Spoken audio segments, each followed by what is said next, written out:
Russia, ఉత్తర Korea ఈ రెండు దేశాల మధ్య స్నేహబంధం కూడా చాలా దృఢంగా బలంగా ఉంటుంది.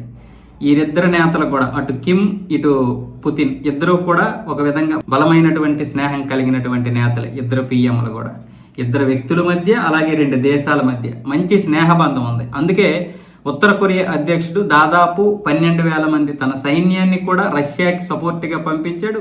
7,000 కంటైనర్లతో ఆయుధాలు కూడా పంపించాడు. దానివల్ల ఉక్రెయిన్పై పోరాటానికి రష్యాకి మంచి బలం అయితే చేకూరింది. ముఖ్యంగా ముందు వరుస నుండి పోరాటం చేయడానికి ఉక్రెయిన్ సైన్యం అయితే ఉపయోగపడింది. అందుకే కుర్స్క్ అనే ఒక ప్రాంతాన్ని, ఉక్రెయిన్లో ఉన్నటువంటి ఆ ప్రాంతాన్ని రష్యా అయితే స్వాధీనం చేసుకుంది. అప్పట్లో ఉత్తర కొరియాకి చెందినటువంటి సైన్యమే ఇందులో బాగా పాల్గొని కొంతమంది ప్రాణత్యాగం కూడా చేశారు. ఆ విషయం గురించే ఈరోజు పుతిన్ అలాగే ఉత్తర కొరియా అధ్యక్షుడు కిమ్ ఇద్దరు కూడా ఫోన్లో మాట్లాడుకున్నారు. దీన్ని ఉత్తర కొరియా అధికారిక మీడియానే ధృవీకరించింది. మా నేతతో పుతిన్ ఇద్దరు మాట్లాడుకున్నారు, కృతజ్ఞతలు కూడా చెప్పారు.